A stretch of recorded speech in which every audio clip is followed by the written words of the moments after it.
Ashwin astro பக்தி media நேயர்கள் அனைவருக்கும் வணக்கம். நான் உங்கள் ஜோதிடர் சிவதனுஷையர்.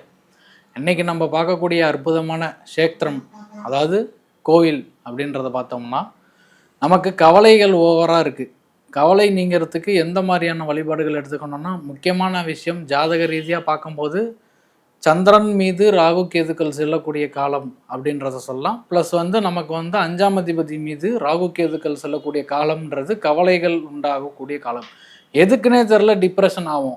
என்னன்னு யோசிச்சு பார்த்தா அன்னைக்கு நம்மளோட சந்திரன் மீது ராகு கேதுக்கள் அதாவது கோச்சார சந்திரன் ஜன்னகால ராகு கேதுக்கள் மீதோ பாவகிரகங்கள் மீதோ செல்லும்போது அடிக்கடி இந்த மாதிரியான டிப்ரெஷன் சார்ந்த விஷயங்கள் ஏற்படும். ஸோ இதை நம்ம நீக்கணும். அதுக்கு என்ன பண்ணலாம்? இந்த பிரச்சனைகள் அடிக்கடி நமக்கு வந்துகிட்டே இருக்குது. நம்ம டிப்ரெஷனுக்கு ரொம்ப போகிறோம், எதுக்குன்னே தெரில, கோபம் வருது, ஒரு மன நிம்மதியின்மை, இதெல்லாம் நீக்கக்கூடிய ஒரு அற்புதமான ஆலயம் அப்படின்றத பார்த்தோம்னா, நமக்கு கணபதி அக்ரஹாரம் அப்படின்னு ஒரு ஊர் இருக்குது. இந்த கணபதி அக்ரஹாரத்தில் மகா கணபதியினுடைய கோவில் இருக்குது.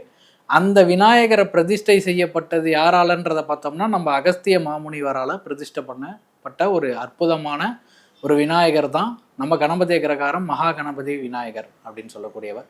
அந்த விநாயகரை போய் நம்ம என்னைக்கு வழிபடலாம் அப்படின்றத பார்த்தோம்னா, பொதுவாக திங்கக்கிழமைகளில் போய் வழிபடுறது ரொம்ப விசேஷமான பலன்களை தரக்கூடியதாக இருக்கும்.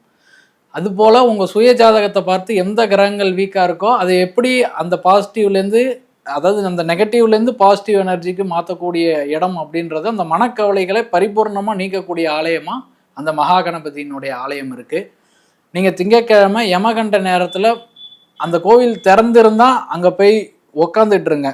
திறக்கலை, அதாவது திறந்துருந்தாங்கன்னா நீங்கள் அங்கே போய் வழிபாடு பண்ணுங்கள். எப்படி வழிபாடு பண்ணலாம்னா, ஜஸ்ட்டு ஒரு ப்ரேயர் பண்ணாலே போதும். அந்த டெம்பிளுக்கு நீங்கள் போயிட்டு வந்துட்டு நீங்கள் ஒரு விஷயம் நல்லா புரிஞ்சுக்கணும். எந்த ஒரு கோவில்களுக்கு சென்றாலும் நம்ம 24 நிமிடம் குறைந்தது அந்த ஆலயத்தில் அமர்ந்து எந்த விதமான டிஸ்டர்பன்ஸும் இல்லாமல் நம்ம ப்ரேயர் பண்ணிட்டு வரணும், அதாவது வழிபாடு பண்ணிட்டு வரணும். அப்படி நம்ம பண்ணும்போது இந்த மன ரீதியான பிரச்சனைகள் இந்த ஆலயத்துக்கு சென்று வரும்போது கட்டாயமாக நீங்கும் அப்படின்றது இந்த கணபதி அக்ரஹாரத்தினுடைய விநாயகரனுடைய மகிமை.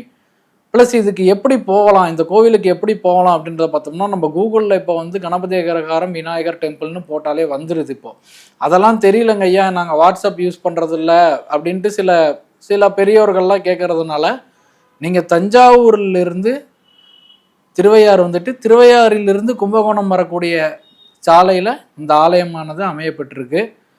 நீங்கள் கண்டிப்பாக இந்த ஆலயத்துக்கு சென்று மனக்கஷ்டங்கள் உங்களுடைய மனக்கஷ்டங்கள் எப்பேற்பட்ட கஷ்டங்களையும் நீக்கி அந்த எம்பெருமானான விநாயகர் உங்களுக்கு ஆசீர்வாதம் செய்வார் என்பதை நான் உறுதியாக தெரிவித்துக் கொள்கிறேன். அடுத்த காணொலியில் சந்திப்போம். நன்றி, வணக்கம்.